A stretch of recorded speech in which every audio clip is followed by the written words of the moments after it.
Сено Дебравен миний шинэ бичлэг давтар морил. Энэ удаагийнхаа бичлэгээр болохоор эксперт нартайгаа холбоотой байх нь зүгээр үү гэдэг талаар хуваалцъя гэж бодож байна.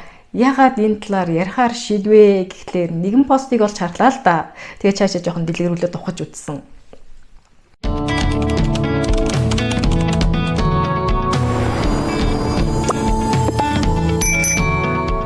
Facebook-ээр ингээд reel гүйлгээд харж исэн чинь X-тэйгээ холбоотой байх зүгээр эсэх гэдэг талаар энэ YouTube channel нь Arena Talk гэдэг энэ жүжигчин Арианагийн энэ X-ийн талаар ярьсан энэ богино бичлэгийг тастаа тавьсан байсан. Тэгэд энэ дээр болохоор маш олон эмэгтэйчүүд X-тэйгээ харилцаа холбоотой байх тал дээр эсэргүүцсэн байдалтай комментууд агих байсан. Тэгээд би энэ эмэгтэйн энэ богинохон тасалсан бичлэгэн дээр нь дүгнэлт хийхийг би яарсангүй.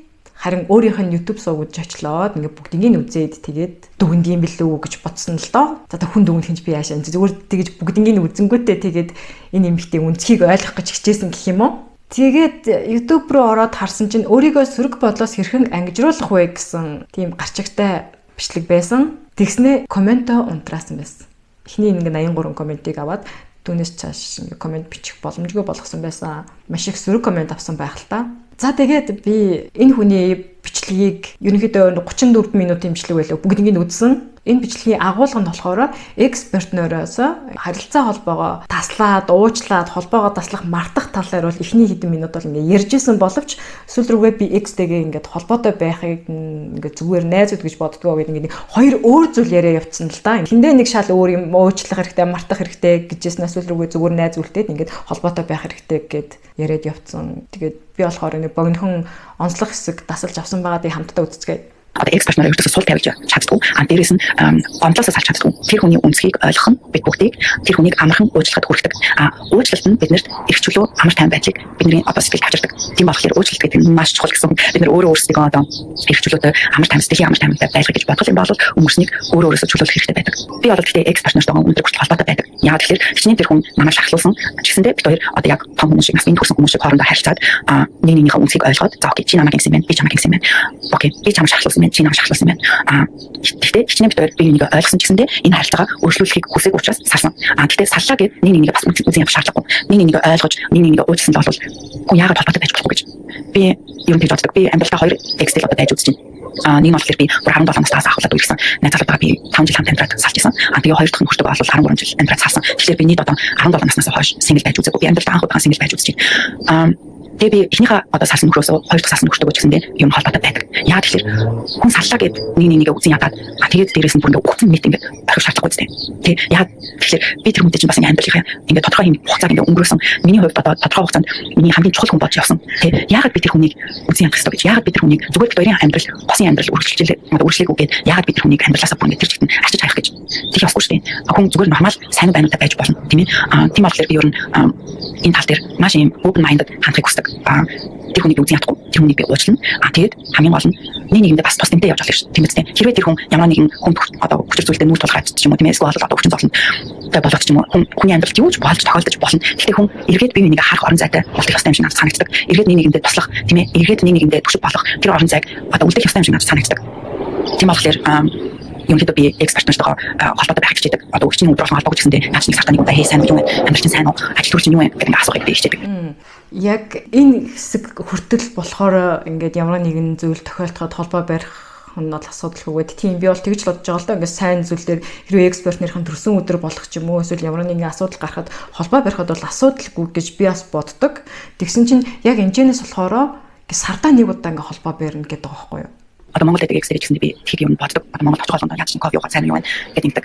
Одоо ингээд Монголд байгаа экстэйгээ очих болгондоо цай кофе уухыг боддог гэж байгаа байхгүй Монгол руу очих тоолондоо. Тэгэд би яг энэ яриаг сонсонгуудаа тэгээ би нөхрөөс асуусан л да. Манай нөхөрчөд Европ, Франц хүн шүү дээ. Тэгээд би хэрвээ ингээд Монгол руу явах болгондоо Монгол дахь экстэйгээ ингээд байн гуулзаад цай кофе уугаад байвал чамд ямар санагдах вэ гэд би асуусан. Тэгсэн чинь манай нөхөр болохоор надад лав таатай санагдахгүй гэж хэлсэн. За тэг өргөжлүүдэд үзцгээе. Гэхдээ сүүл надад нэг сони юм тохиолдсон. Одоо манай эхний экс болохоор эхнэртэй өртөөсөө хилтүү юм байна надтай. Одоо би Монгол ирэхээр надтай одоо уулзсан цай кофе уудаг гэдэг. Бид хоёр бол нэг тийм ингээл уулзаал ингээл нарийнаа тийм яриад ч юм уу. Тэгээс бол одоо хоёул ирээд явуулж чийдэг юм. Өртөөсөө тийм байдгүй. Яаж тийм би тэр хүнийг 17 наснаас таньж байгаа тийм. Би өнөөдөр бид хоёр би энийг 20 жил таньж байна. Миний одоо баг хамгийн урт удаа найзсан хүн. тэр хүн хизээч миний амьдралд хинч биш болж чадахгүй. Би 80 нас хүрсэн ч би тэр хүнийг хөөе сайн уу юу вэ гэдэг асуух болно. Тэр хүн рүү залгах болно тий. Би чинь сайн уу гэдэг. Тэгээд гэсэн чинь тэр хүний ихнэр надад амар сонь мессеж чийд намайг сүртүүлээд ингэсэн. Тэгээ би юу олж мэдсэн бэ гэхээр за окей. Ер нь ихэнх монгол эмэгтэйчүүд одоо миний хэмжээнд гэж хэлэхээр айгу муухай ахalta. Гэхдээ ер нь бас ингээд юмыг наантай цаантаа бодох нь арай болоогүй юм байна. Энэ процессыг хийх ёстой юм байна. Ер нь нийгэм нь өөрөө жоохон эрүүлчих ёстой юм байна гэж би бодсон. Яагаад хүн экс-партнертойгоо нэг цаа ууж болохгүй гэж тий. Яагаад бид хоёрын уулзах хэрэг эргээд нийлчих юм уу тий. Тийм юм тэр хүн бодож байгаа юм бэ тий. Тэгэхээр ер нь бол гэр бүл болсон хоёр хүний амьдрал дандаа дардан байхгүй штэ. Гой сайхан үе байна. Тэгээд уналтанд ор би биэндээ жоохон тав урамсгалтай үе байна. Тэгээд хэрвээ тухайн үед нь энэ экспертнертойгоо ингээд үе уулздаг, кофе цай уудаг байсан юм байна. Яг тэгж физикал дэ бие махбодын хууралт биш ч гэсэндээ эн чинь бол ингээд сэтгэл санааны ментал хууралт болоо явчихж байгаа байхгүй юу? Тухайн эхнэрийн те хүний одоо love language буюу хайрын хэл нь хэрвээ цаг хугацааг хамт өнгөрөх байдаг бол эн чинь цаг хугацаа ингээд хамт өнгөрөөж байгаа, хамт кофе ууж байгаа чинь өөрөө хууралт болоо явчихж байгаа байхгүй юу? Тэгэхээр тэр хүнийг шууд тэгж дүгнж болохгүй гэж би бодож байгаа байхгүй юу. Манай монголчууд миний төвшөнд арай сэтгэх болоогүй гэдэг ингээд нийт монгол эмэгтэйчүүдийг бүгднийг нэг доошоо дараад ингэж тийм өөрийгөө тэгж дээшээ дүүлгсэн ийм маягтай ярьж болохгүй гэж би бол бодож байна. Та нар юу гэж бодож байна? Тэр анхны найз залуу ихнэртэй хэлээгүй байсан гэж штэ. Энэ дээр болохоор би ингэж бодож байна. Яагаад ихнэртэй хэлээгүй вэ гэхлээр энэ залуу болохоор хөрх юмтай ингээд хоёр эмэгтэй голд тавчуулагдсан байгаа даа байхгүй юу? Анхныхаа найз охиныг бас гомдоочгүй баймаар байна. Ингээд найз хэвээрээ ингээд баймаар байна. Тэгтэл бас нөгөө талд ихнэрээ бас гомдооморгүй байна. Тэг хоёр талд аль нэг юм гомдооморгүй байгаа учраас ингээд нууцсан байгаа даа байхгүй юу? Тэнгүүд л энэ эмэгтэй хувьд болохоор экс партнер буюу одоогийнхоор найз гэдэг байгаа шүү дээ. Энэ найзгаа болохоор амар өмчлөөд авсан. Миний найз. Яг хоо чиний хувьд одоо нөхөрчин байд юм бооч би. Гэхдээ энэ хүн чинь бас миний найз надтай уулзах хэрэгтэй гэх. Ингээд амар тийм селфиш өөрийгөө бодоод байгаа шүү дээ. Өөрийнхөө өнцгөөс бодоод мэдгүй надад л тгийж санагдчихэв. Тэгэхээр тийм бодож ийна гэдэг нь тэр хүн амар хайцтай амьдардаг байхгүй юу? Тэгээ би тэрийг нь ойлгоод би одоо тэрхнийхээ эксээс шууд заагаасан. Яг тэгэхээр за энэ эмэгтэй ер нь бол өөрөөсөө бодох хэмжээнд ихтэй юм байна. Тэгээ дээрэс нь нөхрийгөө өөрийг хаяа явуулдаг гэж айгүй айдаг юм байна гэж би ойлгоод тэр эмэгтэйг би бас өрөвцөн. Яг тэгэхээр найзтай амьдрд юм байна гэж ойлгосон, өрөвцсөн. Тэгээд амар дураараа тэг хүний их нарыг үгүй ер нь хүүхэд гаргаж үзээ цуг амьдрах чинь өөрөөсөө хөр маань өөр хүнтэй ингээд уулзвал ямар санагдах вэ гэдэг ингээд бодоход миний үчигсэн аимшигтай санагдана л да. Гэтэ тэрийг алдчих вэ, яачих вэ гэхээс илүү үр хүүхдтэйгээ ингээд надтай ингээд цаг хугацаагаа зарцуулах ёстой атал ингээд өнгөрсөндөө expired болсон дууссан харилцааныхаа хүнтэй ингээд сар бүр холбоо барьдаг ч юм уу Монголд нэрхт болон тоолонд нь уулзаад ингээд байгаад байх юм бол надад ч гэсэн ер нь бол таатай санагдахгүй. Яагаад гэхлээр тэр хүн чинь ажилтай байгаа. Чөлөө цагаа болж игэл ингээ гэрийнхэнтэйгээ хамт зөрүүлж зарцуулмаар шүү дээ. Хэр удаанч амьдраа байлаа, хэр удаанч наслаа байлаа. Ер нь өөрийнхөө цаг завыг ер нь хайртай дотны гэр бүлтэй л зориулах хэрэгтэй өстэй. Яг нь найз нөхөдтэйгээ зарцуулна л та. Гэхдээ найз нөхөд дундаа ингээ цензуртай байх хэрэгтэй юм болоо гэж боддог байхгүй. Эксперт нарын хувьд болохоор нэг шал өөр асуудал шүү дээ. Яг нь эксперт нарын хувьд болохоор би ингэж боддог байхгүй юу. Хэрвээ ингээ бөөнөр ингээ найзуудын группт ингээ байдаг те ингээ хаяа бөөнөрөө уулзах ивентэр бол уулзаж болно гэж би нэг боддог заяа. Нэгт. Тэгээ хоёр дахь болохоор за яалтч хүний газар ажилтдаг бол тий. Одоо байн уулзахаас ч өөр замгүй болоо явчихж байгаа байхгүй юу. Тэнгүүдээ гурав дахь болохоор би ингэж боддог. Эксперт нартайгаа яагаад уулзаж болох вэ гэвэл энд энэ таар бол тий. Энд энэ таар бол ой сайн юу байна гэж санамсруу дараад кофе цай уух юм. Энэ болох байж болох байхгүй амьдрал чинь сайн юу хийж яаж гэдэг. Тэгээд дөрөв болохоор яг сошиалаар ингээл холбоотой байж болно гэж боддог. Гэтэ нэг учиргүй чатлах нь цаашаа одоо миний Монгол дахь экс ч юм уу ингээл миний фэйсбુક дээр одоо хүртэл найз байдаг. Тэгээд үе ингээ пост хийдэг. Тэгээ өө ингээ явж байгаа юм ингээ явж байгаа юм ингээ тодорхой хэмжээнд яг миний өнгөрсөн амьдралын минь дурсамж болж исэн тэр хүний мэдээллийг би ингээ харцдаг. Тэглээгээ нэг чатлаад байдаггүй. Бид хоёр аль аль нь. Тийм байдаг одоо өмнөх экстэйгээ болохоор. Гэхдээ бүр ингээ төрсөд юм төрөх хэмжээний тийм юу биш л те. Гэхдээ Монголд бол яг энэ тэнд явж байгаад бол таарах юм бол мэдээж мэдлэн. Гэтэ ингэ зорж бол мэдээж уулзахгүй. Би тэрнээс асууж штэ. Тэр хүн намайг хаяагүй. Тэгээд дээрэс нь би тэр хүнтэй кофе уулаа гэд надад тэр хүнтэй одоо биеийн харилцаанд орох ямар ч сэтгэл төртгөө. Би тэр хүнийг харахаар бүр ингэ хамаатан садан тэр хүнийхээ хүнтэй уулзах юм шиг тийм тат надад санагддаг. Хичээж гэхдээ би эргээд одоо бүр тэгээд энэ дээр болохоор ингээд амар би эхэнд нь яасаа тэ нэг селфиш нэг өөрийгөө бодсон юм санагдсан гэ. Тэгээд яг нэг энэ хэсэг дээр болохоор би бас ингэж бодсон. Амар их зантай тийм өөрийгөө амар дээгүр боддог. Яагаад тэгэхээр би тэр хүнээс чинь салсан учраас би буцаж нээл хэсгээ би шийдэн би тэгэж бодоогүй байхад чи одоо ингэж бодох хэрэг байна уу гэж тэр ихнэрт нь барыг тэгэж хандаж хэлээд байгаа байхгүй юу? 20 жилийн өмнөх байсан шиг тэр хүн хайртай эсвэл одоо юу чинь тэр хүний хүсдэг тийм сэтгэл өөртөөс байхгүй. Яагаад иймэрхүү ийм жижиг юмыг тэр эмэгтэй ойлгохгүй байгаа юм бэ гэж би бодоод эхлэж жонгомцсон. Гэхдээ дараад нь би тэр эмэгтэйг үнцгийг олж харсныхаа дараа тэр эмэгтэйг уучлаад дээрэс нь өрөвдөх сэтгэл төрсөн. Тийм учраас би дураараа тий уучлангуудаа өрөвдөг сэтгэл төрсөн гээд.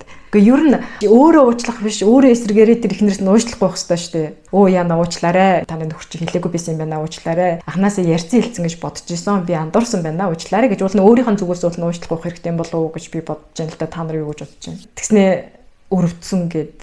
Гэтэ энэ хүн одоогоор өөрөө хүүхэдгүй тэгээ сингл байгаа учраас ойлгохгүй байж бас магадгүй.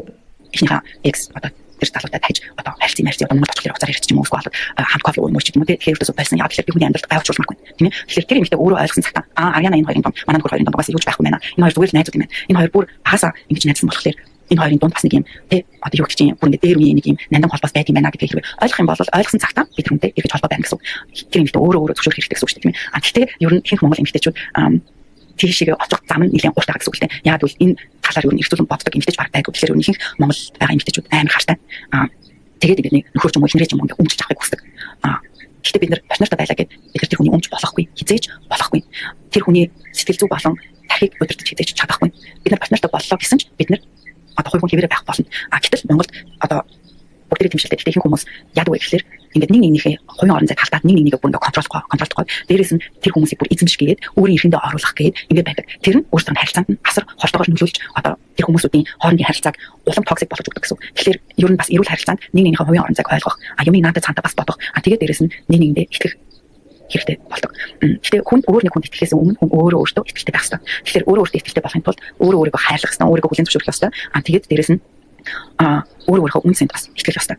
Өөрийгөө хайрладаг, өөрийгөө өмнөдөг эмэгтэй хүн хийж миний партнер намайг хуурна, эсвэл намайг хаяа явуулна гэж бодохгүй. Одоо би жишээлбэл экс партнер дээр хийж бодож байгаагүй. Тэрний өмнөх одоо партнер дээр гэсэндээ энэ намайг хуураа явуулна гэх юм үү. Тэгж өгдөөсөн. Бодож би надад бүрдгүй байсан. Өөртөө бол амар итгэлтэй юм байна. Тэгээд гэхдээ яг эмэгтэй хүний сэтгэл зүй байж тээ баян ингээ өөртөө итгэлтэй ингээ байж чаддаггүй байхгүй юу? Сар болгон сарын тэмдэг ирнэ, сэтгэлээр унана, өөрийгөө голох үе байна. Гэхдээ нүүрэн дээр жижигэн батг гарах тохиолдолд голдсон шүү дээ угаасаа. Тэгэхээр угаасаа эмэгтэй хүний сэтгэл байглаасаа ийм савлгаатай байдаг учраас ингээ баян өөртөө итгэлтэй байна гэж бол байхгүй. Тэгэхээр энэ дээр бол ингэж манай монгол эмэгтэйчүүд өөртөө итгэлгүй байдаг гэж ингэж дүгнж ярих нь бол өрөөсгөл юм болов уу гэж би бодож байна. Та нарын юу гэж бодож байна?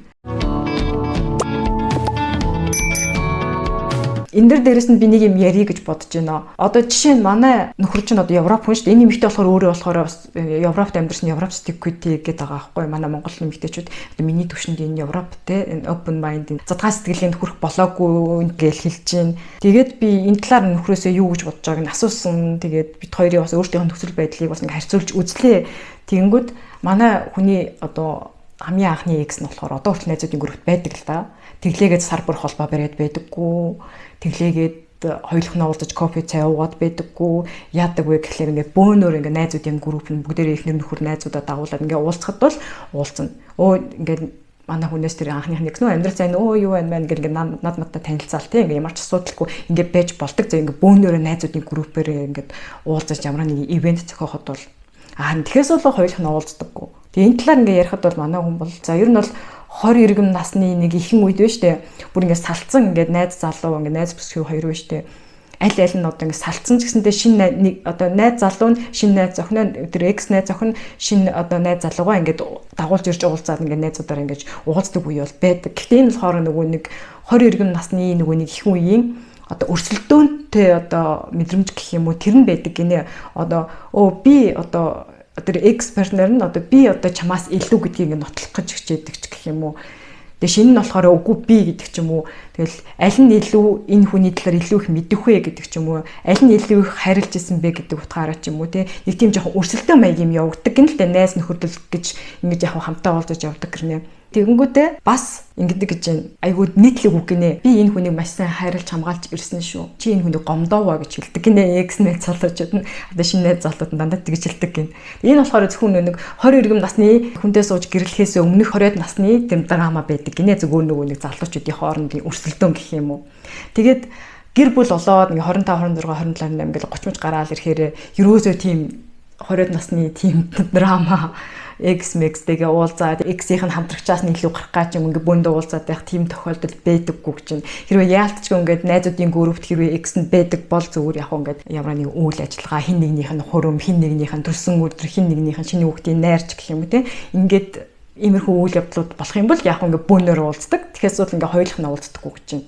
Яг хоёулах нь уулзах тохиолдол гэх юм бол янз бүрийн онцгой тохиолдлуудад уулздаг гэж юм л да. Яагаад вэ гэхлээр одоо нэг экспертнер нь одоо тий одоогийн найзлагаас салцсан гэх юм уу янз бүрийн токсик харилцаанд байгаа. Тэгээд чи яг одоо намайг ирээд аваад ингээ манайж хүргээд өгөөч гэдэг ч юм уу нэг янз бүрийн асуудал тохиолдохоор холбоо бирдэг гэж байгаа байхгүй юу. Эсвэл гэрт минь муур маань үлдчихлээ би санамсаргүй ийшээ хоруулч та миний муурыг аваад тэгээд ингээд нэг тоо хараад өгөөч гэдэг ч юм уу нэг иймэрхүү асуудалтай үеүүдэд л холбоо бирдэг гэж байгаа байхгүй юу.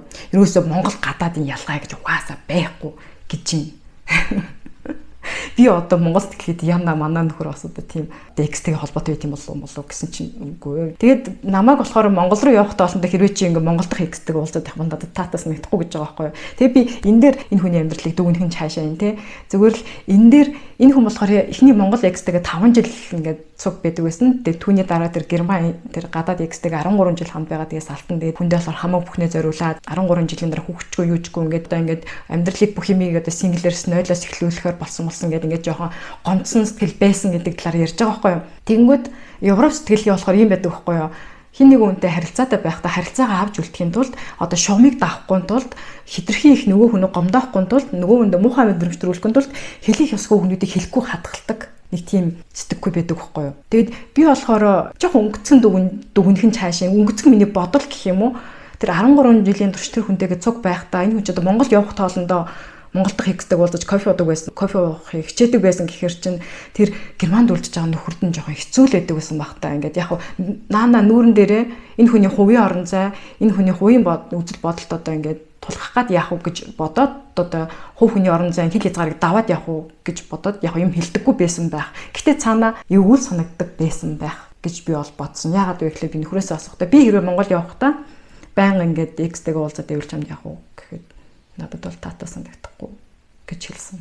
Гэтэ хүн хүний бодол өөртөө би энийг нэг дүгнэх нь цаашаа зүгээр л нэг тийм үнцэг тийм юм байсан болоо тэр хүн тэр экспертнерд нь тийм сэтгэлийн бас шархлуулаад ингээд байнга уулзаад байсан тэгээ жоохон хэцүү санагддаг байсан. Гэтэ тэргийг хэлдэггүйч байсан ч юм уу бас бид нар мэдэхгүй. Гэтэ би энэ зүгээр нэг жижигхэн миний бодол шүү заяа. Тэгээд бас дээрэс нэг юм их сансан. Яагаад вэ гэхэл энэ хүн ингээ өөрийгөө би ингээ Европ сэтгэлгээтэй ингээд манай монголчууд намайг ойлгохгүй байна. Монгол эмэгтэйчүүд ийм төвшөнд очиагүй байна гэж хэлсэн мөртлөө киноны нээлтний ярилцлаган дээр ингэж хэлжсэн байна. Яг энэ дүрээрээ дамжуулаад бас Монголынхаа бүх эмэгтэйчүүдэд юу хэлхийг зарсан бэ? Чин сэтгэлээс хайр, чин сэтгэлээс дурал ямар ч нөхцөл болцыг бичиж хайр их хүнийг байгаагаар нь хайр гэж хэлмээр байна да. Сайхан Монгол ирэх. Яг энэ үед болохоор би ингэж ойлгосон нэг 13 жилийн турш харилцаатай байсан тэр герман нөхрөөсөө салаад ингээд герман хүн болохоор биш юм байна монгол хүн байх хэрэгтэй юм гэж ойлгосон байсан юм шиг байгаа юм. Тэгээд яг энэ ярилцлагын талаар нь Эдэм гэдэг нэг учирлын подкаст байдаг шүү дээ. Тэр подкастад оролцсон нэг хэсгийг нь би та Монгол хэлбэр байх юм уу? Баймаар л шүү дээ. За тэгсэн чи яасан? Байхгүй л байгаа. Герман хүн яа тий. Тэгэл үнэхээр бас ялгаа байд юм байна. Би бол залуудаа байдгүй л гэж боддог. Байлаа хүнээр нь хүн гэдгээр нь үзэх ёстой гэсэн нэг тийм үзэл бодолтой байсан ч гэдэм үү тийм ээ. Одоо тэгэхээр яг хүн ингэх юм ингээд нас яваад ирэхлээрээ одоо хүн чинь өөртөө 20 настай байхгүй шүү дээ тийм ээ. Тэгэхээр нас яваад ирэх тусам нэг тийм өөрт танил юм хайгаад идэм байна. Айгуу санаа. Тэр одоо соёлын ялгаа. Би одоо хичнээн Германд өсөж том болсон ч гэсэндээ би ч Монгол хүн байгаа байхгүй юу? Монгол соёлтой хүн байгаа байхгүй юу? Монгол аав ээжийн хүүхэд, Монгол эмээ өвөгийн хүүхэд байгаа байхгүй юу? Тэгээд хүн яг тэр нэг одоо юм аа тэр цусан байгаа юм аа хүн хайгаад хайж хэлдэм байх аюу санаа ингээд нэхэлтэй байд юм байна. Учирлын энэ Эдэм гэдэг подкастд 4 сарын өмнө орж исэн байгаа байхгүй юу? 4 сарын өмнө өөрийгөө Монгол соёлтой Европ соёл нийцгүй юм Монгол соёлтой хүн гэж ярьж ирсэн байгаа байхгүй юу? Би айгу гайхаж байна л да ингээ хоёр үзүүртэй хоёр өөр юм яриад өөрийнхөө тэр сүлд оруулсан бичлэг дээр эхэндээ уучил тэр X Mart те уучил Mart холбоогоо таслах хэрэгтэй гэснээр би байнга холбоотой байх гэж яддаг. Гэт ингээд хоёр өөр үзүүртэй юм яриад тэгснээр бас энэ соёлын хувь дээр өөрийгөө би Европ сэтгэлгээтэй манай монголчууд миний төвшин сэтгэхгүй гэ. Тэгээд 4 сарын өмнө болохоор би Монгол сэтгэлгээтэй монгол хүн байсан гэдгийг ойлгосон гэж ингэж ярьж байгаа байхгүй юу? Тэгэхээр ингээд би гайхаад жишээлбэл гадаад хүнтэй ингээ хамт байхад юм болгоныг ингэж тайлбарлаж байна. Чи сая тэгээд тэр үйлдэл дээр чинь би тэгж дургуцаад тэгсэн чинь тэгээд ингээд гээд бүр ингээд деталь болгон ярьж ойлголцдог. Гэтэл монгол хүмүүс зүгээр ингээд харсараа ойлголцдог байхгүй юу? Эсвэл зүгээр нэг гэхэл ойлгочдөг байхгүй юу? Тэгэхээр за гэдэг ингээд өөртөө ойлгочдөг. Яг эрэгтэй хүн ч гэсэндээ ингээд нэг хац гарцанд нь мэдээ одоо ялангуяа Монгол эрэгтэй хүний гарц амар юм хэлдэг байхгүй юу. Би бол аавын гарцыг хараад аав ууртай нүггүй нү шууд мэддэгс. Тэр хүн нэг ч үг хэлэхгүй. Энэ хүн надаас юу шаарддаг гэдэг зүгээр харцнаас нь харж ойлгохдгүйсэн. Тэгэхээр тэр нэг тийм мэдгүй одоо юу хөвч хэлмээр юм даа нэг Монгол хүний хэлгүүгээр ярилцдаг одоо тэр нэг юм бас байгаад тийм юм хүн бас нэг ч хэлдэг юм байна. Яагаад би одоо бүх юм ингээд 1000 удаа тайлбарлах хэрэгтэй. Яагаад хэлээд байгаа юм намайг ойлгохгүй. Монгол залуу бол яа. Тийм ойлгочтой тийм. Заашаа сая ингэсэн чинь ингэчлээ өөрөө би ойлгочтой. Үйл хөдлөөсөн л юу ойлгочихсон шүү дээ. Жохон таавч гэж явчихвал за зэнийг биш үү. Өө хажууд хэцүү шүү. Эсвэл ингээд ая таваа нэг жоохон чигнүүлээд чанга ингээд зүг сасаал явчихсан тийм. Тийм гармаа тийм. Яагаад ингэж яаж соёлын ялгаал амар их байгалах хэрэгтэй. Тэрнтэй адилхан ингээд эрэгтэй хүний харцнаас амар их юм мэдэгддэг. Өнөөдөр 5 өдөр байсан уу? 5 өдөр байсан уу? Юм заваад байна уу? Шаналаад байна уу гэдэг ингээд шууд харцнаас нь хараад мэддэг байхгүй юу? Энийг нь бэ гоо гайхаад байна л да. Тэгээд яг уу Монгол эрх хүнийг хайрладаг Монгол хүнтэй зүг баймаар байх шиг байгаа юм. Гэхдээ Монгол эрх хүн, Монгол найз залуу, Монгол нөхөрч гэсэн ер нь бол ялгаагүй ер нь л X-тэйгээ холбоотой байгаад байхыг бол хүлэмжшүүрхгүй л байх гэж бодож байна. Ер нь ганц монголч гэлтгүй манай нөхөр Франц хүн те Европ хүн ч гэсэн энд бол таатай байхгүй гэдгийг хэлсэн. Тэгэхээр хувь хүний бодол үнцэг бүр өөр хүн хүнээс шалтгааллах байх л та. Тэгээд бас яг нэг энэ бичлэгийн дараа Facebook-оор аягүй хүмүүс шуураа тий энэ бол буруу үзэл бодлоо гэж өөрийнх нь эсрэг байгаа байр суурийг илэрхийлсэн чинь энэ хүн ингээд зөрүүлээд өөрийнхөө сторийн доо ингээд өөрийгөө хамгаалсан маягтай хэд хэд стори орууллаа л та. За мууч сайнч миний бичлэгийг үзээд чаналыг минь өсгөхөд нэмэр оруулж байгаа хүмүүстээ маш их баярлалаа. Бүр Монгол улсын парламентын гишүүн хүртэл шеэр хийж тус болжээ. Намайг өмөрч блоклогдсон фэнүүдтэй хайртай шүү гэсэн байна. Түүний дараагийн стори нь болохоор дараагийн сэдв Patchwork Family. Та нарынхаа эдгэрлийн төлөө би гэрэлтэх болно. Хоромхон зур амьдрахтаа хамгийн аж аргалтайгаар гэрэлтнэ хэдүүлээ.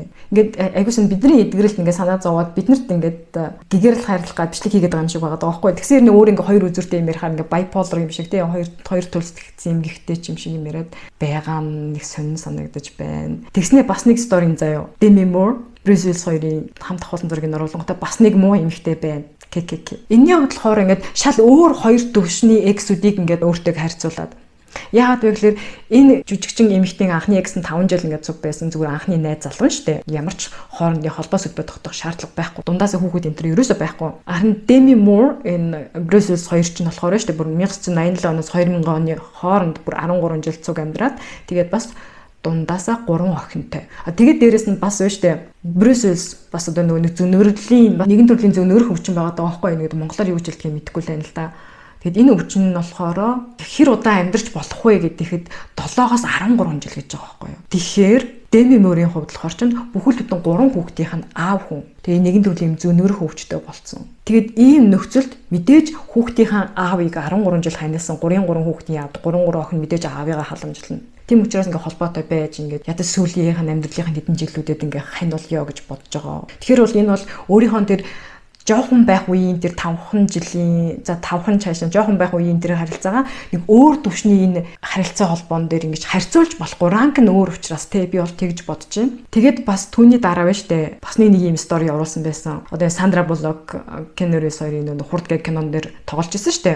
Бас нэг зууралдаад найзлаад байдаг хүмүүс шал ядаргаатай юм те гэд. Тэгээ би одоо энэ хоёр болцчихсан юм байх та гэж бодоод тэгээд ингээ хайсан чинь биш үү? Reeves and Bullock never dated in real life гэж аахгүй. Хизээж болцож байгаагүй гэж аахгүй амьдрал дээрээ. Гэтэ энэ киноныхаа үеэр болохоор би нэг ингээ сонирхдаг, караашилдаг байсан. Гэхдээ энэ хоёрт ерөөсөө зөв цагт буруу хүн гэдэг шиг биш ээ. Буруу цагт зөв хүн гэдэг шиг ингээ буруу цагтаа ингээ би нэг ингээ сонирхдаг байсан боловч тэгээ ямар ч гэсэн болж бүтээгүй ингээ би нэг шохоорхоо сонирхож караашилдаг байсан боловч хизээч тэр ингээ амьдрал болж бүтээгүй, эрхээгүй, болцож байгаагүй юм байна лээ. Энэ хоёр үнээр харилцаа холбоотой байсан үгүй юу гэдгийг сайн мэдээлэлээ шалгаж байгаа гэж байгаа сториг оруулах хэрэгтэй байжээ л гэж би бодсон. Тэгээд ямар ч гэсэн энэ хоёр жишээ авсан хүний хувьд болохоор өөр ингээд төвшингийн X юм шиг нэг нь л X байгаа даа нөгөөт нь болохоор хизээч X байх боломжгүй болцож байгаа хүмүүс байгаа даа байхгүй ингээд ямар ч гэсэн буруу жишээ авсан байна гэж харсан. Тэгээд бас энэ хүний нэгэн фэн чат бичсэн байгаа юм л да.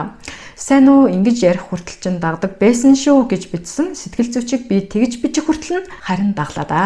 Үзэл бодлыг Өмчлөх, удирдах, заах эрх хиндэж байхгүй. Хэлсэн ярьсандаа бат зогсох сэтгэлийн тэнхээдэ гэдэгт нь итгэж байгаа шүү. Бусдыг өөрийнхөө зохиосон төсөөллийн хайрцагтаа жихэх гэж оролдох нь хүн төрлөختний авирал юм да. Бүдэрсэн дээр нь балддаг нь монголчуудын зан юм да. Эрхчлөөтэй дүүлнэс улам тод гэрэлт гэсэн нэг нь чатыг скриншот хийгээд нэг нь тайлбар оруулсан байна. Тэрийг нь томруулаад харцгаая. Yes, I can тийм ээ би чадна. Тэгээ Facebook-ийн унтраасаа үнэхээр Монгол маш их хүмүүс ямар ухамсарын төвшөнд явж байгаагаа тодор харуулж байна. Маш том судалгаа боллоо. Гэхдээ бас энэ хар нийгэмд ухамсартай хүмүүс зэрэгцээд хамт оршин тогтож байна гэж. Монголчуудыг бүгднийг ингээл доош нэгээл байна л да. Гэтэ энэ нэмэгтэй хэлж ярьж байгаагаар бол яг үнэ хэлгээд дэлхий дээр яриад доош орчих шиг л боллоо штэ.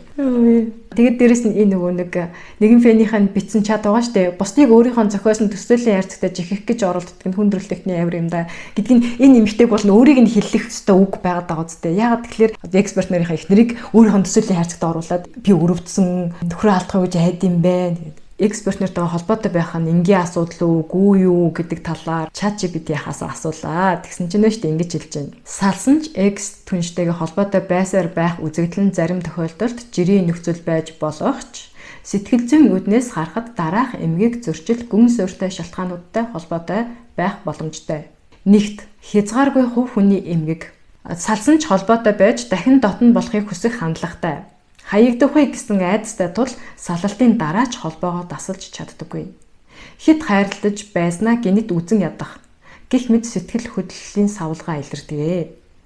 Тухайн хүнийг амьдралынхаа ганц хүн гэж итгэсээр байдаг. Хоёрт хамааралтай харилцааны эмгэг. Өөрийн сэтгэл хөдлөлийг X-ийн орших хэсгээс хамааруулдаг. Би түүнийг дэмжихгүй бол тэр сүрчин гэж бодож үүрэг хариуцлага хүлээсээр байдаг. Тусгаар бие даасан байдлыг мэдэрч чаддаггүй. Гуравт ганцаардлын эсрэг сэтгэл зүйн хамгаалалтгүй байдал. Би ганцаараа байж чадахгүй гэх гүн айдсаас үүдэн өмнөх харилцааг дүүргэгч маягаар ашигладаг. Шинэ харилцаа эхлүүлэхэд сэтгэл зүйн бэлэн бус байдалтай. Нэг хүнтэй холбоотой мэдрэмжээ алдахаар өөрийгөө үн цэнгүй мэтээр мэдэрдэг. Дөрөвт найз нөхрийн багт оруулж хуурсан хоёрдмал харилцаа. Бид зүгээр л найзууд гэж нэрлэвч үнэндээ сэтгэл зүйн төвшөнд салалт хүлээн зөвшөөрөгдөөгүй байдаг. Баг багаар дахин нийлж магадгүй гих найдвар тээдэг. Энэ нь хоёр талын аль нэгэнд хүнд сэтгэл зүйн дарамт үүсэх эрсдэлтэй. Тавт нь хүүхэд насны орхигдол эвдэрсэн холбоо. Эцэг эхийн хайраас дутууссан, орхигдсон мэдрэмжтэй хүн илүү амархан холбогдож салалтыг хүн дээр тусгаж авдаг. X түншин түүний гэр бүлийн гишүүн шиг болсон тул таслах гэдэг нь дахин орхигдох гэсэн мэдрэмж төрүүлдэг.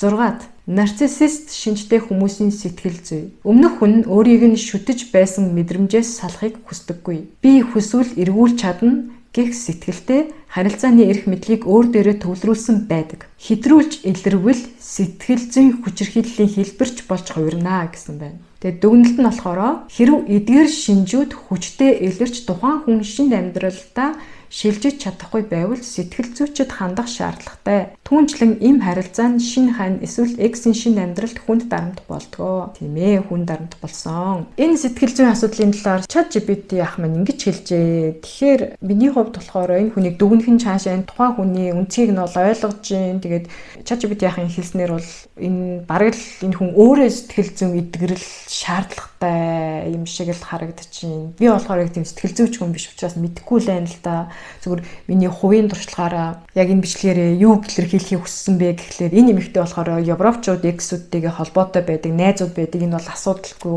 Европ сэтгэлгээ гэж хэлээд байгаа нь надад таалагдаагүй гэх юм уу. Яагаад вэ гэхлээр би өөрөө Европод амьдардаг. Европ нөхөртэй, Франц нөхөртэй тийм. Тэгээ европчуудын сэтгэлгээ нь яг үнэхээр ийм байдаггүй маа. Хүнээсээ шалтгаалнаа. Хэд хэдэн шалтгаанууд болоод бол харилцаа холбоо тогтоож болдгоо. Тэгэхээс бол байнга холбоотой байгаад сонь сайхан юу байна гэж ярьж мэрдэг тийм зүйл бол байхгүй. Энэ болохоор европчууд бүгдээрээ биш. яг уу яг энэ эмэгтэйш ингээд харилцаа холбоотой байдаг хүмүүс болохоор яг уу 100-ны 10% ч юм уу нэг байж магадгүй гэж бодож байна. Тэгээд манай монголчуудыг бол Европ болон дэлхийн соёлоос бол доогуур гэж хэлж ярих гад байгаа надад таалагдахгүй байсан учраас энэ талаар хэлж ярих хэрэгтэй болов гэж одоо жоохон зүйл бэлдээд ингээд бичлэгээ хийлээ. Тэгээд манай монгол эмэгтэйчүүд бол дэлхийн болон Европ болон дэлхийн түвшнээс тийм доогуур сэтгэхэд байгаадаа бол биш. Бүгд адилхан эмэгтэйчүүд бүгд адилхан сэтгэхүйтэй байгаа шүү гэдгийг би хэлэх гэсэн юм аа. Тэгээд өнөөдрийн миний бичлэгийг энд хүрээд өндөрлж гин. Бичлэг маань таалагдвал лайк дараарай. Тэгээд бас танд ямар санагдаж гин гэдгээ бас комментоор бичээрэй. Тэгээд хамгийн чухал нь subscribe дарж намайг дэмжээрэй. Тэгээд миний инстаграмыг маань бас дагаарай. Тэгээд дараачихаа бичлэгээрээ уулзъя. Тэгээд баяртай.